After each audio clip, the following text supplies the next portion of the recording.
Alright, so this is the United States Geography game created by myself and a partner at Flatiron School. What the game is, it's really kind of in the name. It's a game in which this UFO, that can be seen in the upper right of the screen, will fly around to the various states, and the user will be asked to identify those states.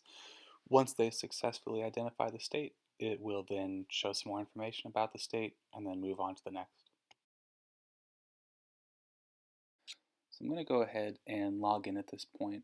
It just asks for the username and password, which I've already created. The username is just my name, and there's my password. Right off the bat, it takes us to our first state, which looks like it's South Carolina. And so here, once we've answered the question, it looks like we have some more information about that state, specifically the capital, the state nickname, and a hand-selected image. In this case, that would be the Myrtle Beach. And so moving on from there, we continue in the same pattern. The next state is always chosen randomly from the available states that haven't been guessed yet. The other 3 states that are available to guess are also selected randomly. Now, if we could just take a look and see what happens if we guess one wrong. I know the state to be Missouri, but let's just say Oregon. Get a little message. We have to say OK. And we can then answer that correctly. Now at this point I will fast forward the video, as I don't think anyone wants to watch me guess the remaining 45 or so states.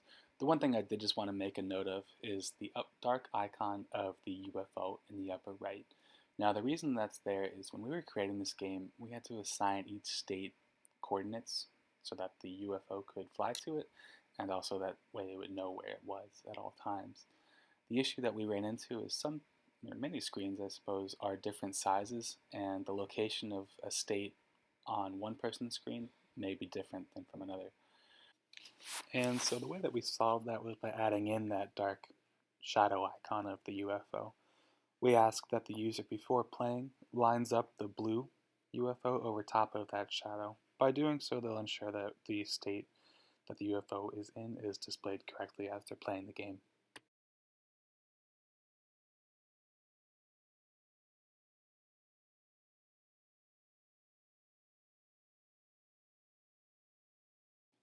And so, having answered the final question, we get a nice little fireworks celebration, and we can then take a look at the leaderboard. Now, in this case, it looks like I've cleared out some of the data, so I've made third place with 51 attempts. It does sort first by number of moves, and then we'll use the timer as a tiebreaker.